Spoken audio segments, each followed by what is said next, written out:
국방안보와 함께하는 송영선입니다. 전쟁에서 전투력을 계산하는 방법은 여러 가지 방법이 있겠지만 루돌프 롬멜 교수가 만들어낸 공식에 의하면 전쟁에 대한 의지 그리고 병력, 무기 세 가지의 곱셈의 결과라고 합니다. 지금 전쟁에 대한 의지로 보면 우크라이나 전쟁에 있어서는 우크라이나 군이 확실히 더 우세합니다. 지난 8월 전쟁이 발발되고 난 뒤에 6개월이 지난 후에 젤렌스키 대통령은 모든 영토를 수복할 때까지, 모든 영토라는 건 2014년에 뺏긴 크림반도까지 합쳤습니다. 지금 점령당하고 있는 돈바스뿐만 아니라 수복할 때까지 우리는 전쟁을 계속한다. 그 의지에 불을 다시 지핀 것이 지난 나토 회의에서의 바이든 대통령입니다. 바이든 대통령이 아주 훌륭한 일을 했어가 아니라 젤렌스키 대통령은 나토 회의에 와서 최소한 바이든 대통령으로부터 그래도 당신네 국가들을 나토의 회원국으로 적극적으로 지금 고려하려고 검토 대상에 올려놓았다. 조만간 결론을 내려줄 것이다 라는 정도까지의 답은 들으리라고 기대를 한 것 같습니다. 그래서 젤렌스키 대통령이 볼멘 소리를 했습니다. 나토 회의에는 나를 참석시켜줬어야 될 게 아니냐. 결국 어깨를 두드리며 눈길을 마주치지 않는 젤렌스키 대통령을 달래면서 어깨를 두드리며 바이든 대통령이 젤렌스키 대통령을 위로하고 설득한 말은 전쟁을 네가 끝내라. 그러면 그때 나토 회원국으로 넣어줄 것이다. 지금 너를 나토 회원국으로 받아준다는 것은 나토의 독특한 특성, 집단 안보 동맹 때문에 너를 나토 회원국으로 넣어준다는 것은 러시아의 공격에 대해서 나토의 모든 나라에 대한 공격으로 우크라이나의 전쟁이 아니라 나토 회원국에 대한 전쟁으로 생각해서 우리 모두가 전쟁에 참전하지 않으면 안 되는 상황이니까 지금은 할 수 없다. 결국 전쟁을 종료시키는 책임을 젤렌스키에 넘겼습니다. 이론적으로는 맞는 얘기죠. 침략을 당했거나 말거나 전쟁 당사국이니까.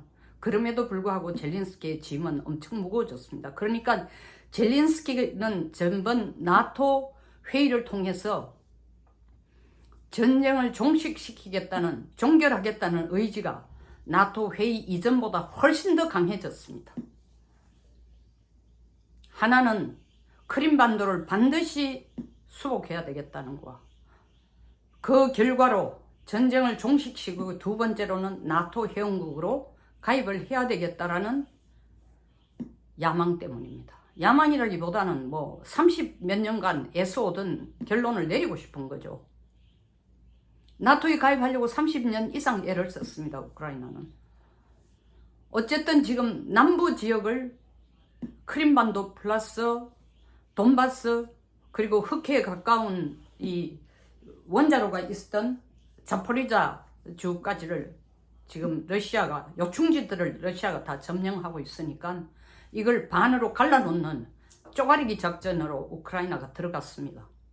우크라이나 얘기는 우리가 몇 달 시도를 했지만 결정적인 포인트를 못 찾았는데 이번에는 정말 남쪽 지역을 러시아가 점령하고 있는 남쪽 지역을 반으로 쪼가릴 수 있는 방법을 찾았다.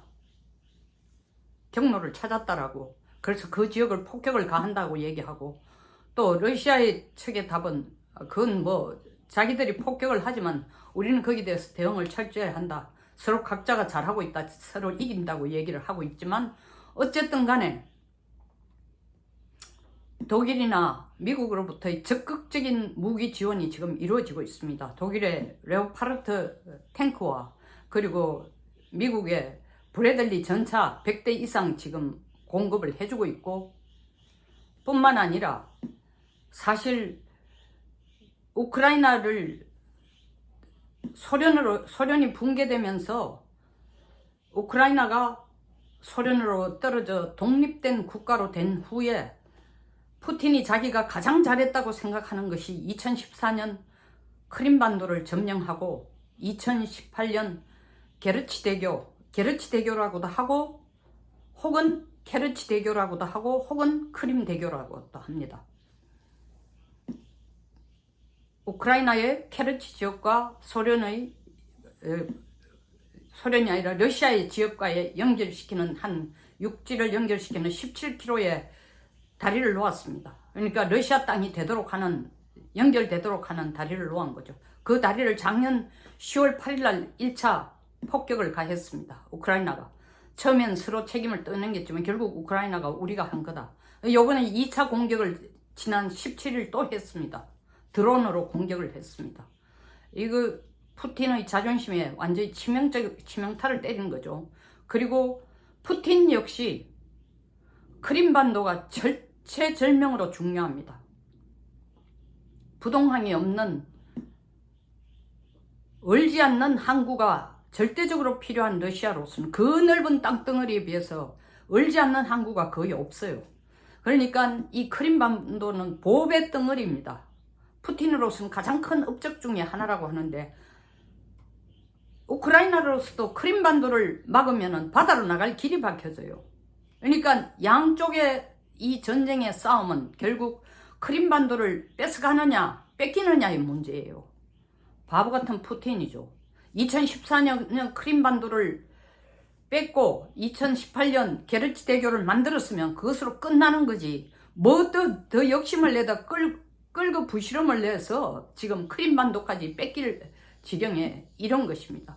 이 전쟁이 사실은 10월 말 넘어서는 전쟁이 계속되기도 어려워요. 10월 말까지는 어떤 형태라든지 어느 쪽이든지 누가 이기든지 결론이 나야 되는데 당연히 우크라이나가 이겨야 되겠죠. 왜냐하면 10월 말 넘으면 라스푸티차라고 해서 이 땅이 이 습지에 비가 내려서 이 우기입니다. 10월 말 넘어서부터는 진흙 땅이 돼서 뭐 탱크 아닌 전차 뭐가 들어가도 한 발도 못 움직이니까 전쟁을 실제 수행할 수가 없어요. 그러니까 앞으로 3개월 정도밖에 안 남았습니다. 이 3개월 내에 결론이 나야 되니까 젤렌스키 대통령으로서는 죽을 판 살판 싸우고 있습니다. 미국은 대통령뿐만 아니라 국무장관, 국방장관, 국가안보보좌관까지 나서서 계속 백업을 해주고 있습니다. 우크라이나 국민들의 싸우려고 하는 전쟁의 의지가 남아있는 한 우리는 끝까지 도와주겠다라고 선언을 하고 있습니다. 그리고 아까도 말씀드린 것처럼 나토의 주요 국가들은 무기와 그리고 경제적인 지원과 물자를 계속 지원해주고 있습니다. 왜? 직접 전쟁에 참전은 할 수 없지만 어떤 형태라도 이 전쟁이 끝나야 되고 누구보다도 바이든으로서는 지금 속된 말로 똥줄이 탑니다. 내년 대선을 앞두고 이 전쟁이 질질 끌 경우에 자기에게도 굉장히 치명타가 됩니다. 푸틴은 이런 걸 알기 때문에 끝까지 질질 끌고 가고 싶지만 이걸 3개월 내의 전쟁으로 3개월 내에 끝내지 않으면 그 우기가 풀리는 게 내년 3월 말이 넘어야 돼요. 그 6개월 동안 거의 전쟁을 5개월 내지 6개월 동안 전쟁을 하지 못하는 그런 상태로 질질질질 전쟁이 계속 끌려가면서 바이든은 자기가 원하지 않던 이 푸틴의 전략에 코 끼고 끌려가는 꼴이 되니까 어떤 일이 있어도 10월 말까지는 전쟁을 끝내라. 아무리 늦어도. 그러니까 젤렌스키는 총 노력과 그리고 나토 국가들은 자기들이 할 수 있는 모든 지원을 다해서 이 전쟁을 10월 말까지 끝내려고 애를 쓰고 있습니다. 담대한 짓도 하고 있습니다. 우크라이나가 24일 날 모스크바에 있는 국방부 바로 옆에 건물을 드론으로 또 때렸어요.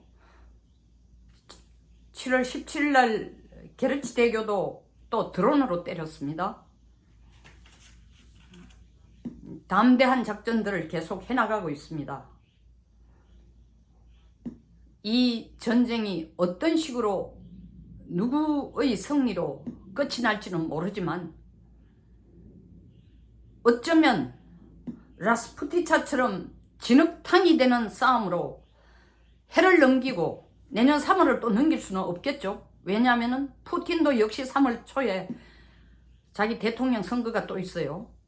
그러니까 푸틴 역시 마음속으로 겉으로는 얘기 안 해도 10월까지 전쟁을 대충 끝내기를 바랄 것 같습니다. 그래서 이 전쟁은 치열한 공방전은 10월 초 정도로까지 가고 10월 말에는 어떤 형태로도 전쟁이 결론이 날 것으로 보입니다.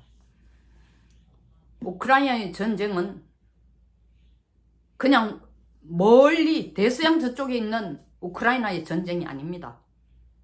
나토 정상회의에서도 그 32개국이 합의한 얘기들이 뭡니까? 북한의 핵 문제가 한반도의 문제가 아니다. 더 이상 나토는 대서양 국가들, 대서양에 있는 유럽 국가들과의 집단 안보 동맹이 아니고 더 이상 아시아와 태평양의 대서양과 태평양의 이 안보는 분리된 게 아니다. 우리는 하나로 나가야 된다고 했으니까 결국 우크라이나의 안보도 우리 한반도의 안보와 별개로 볼 수가 없다는 거죠. 어떤 식으로 결론이 날지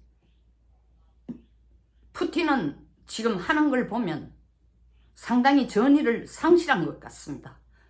젤렌스키만큼 치열하지도 못합니다. 다음 편에 계속하겠습니다만 얼마나 답답하면 국방부 장관을 북한에게 보내가지고 북한을 세계 최고로 강한 세계 최고로 국방이 최강의 국방력을 지닌 국가라고 칭찬하도록 만들고 있을까요? 포탄 얼마 좀 얻어내려고 급합니다. 젤렌스키 대통령 힘을 잃지 말고 이 전쟁의 끝을 내주세요. 우리 한국에서는 국내 정치에 또 파가 갈려서 대통령이 우크라이나를 방문한 것이 한반도의 전쟁을 끌어오는 이유가 될 것이다 했는데 말도 안 되는 그런 논리로 하면은 이미 푸틴은 독일과도 전쟁했고 캐나다와도 전쟁했고 미국과도 전쟁했고 영국과도 전쟁했고 프랑스와도 전쟁했습니다. 자국의 국력을 확실히 갖추고 있을 때 만약 자국으로 안 될 경우엔 동맹국가의 힘을 합친 국력을 확실히 갖추고 있을 때에 그 나라의 안보력은 강해지는 겁니다.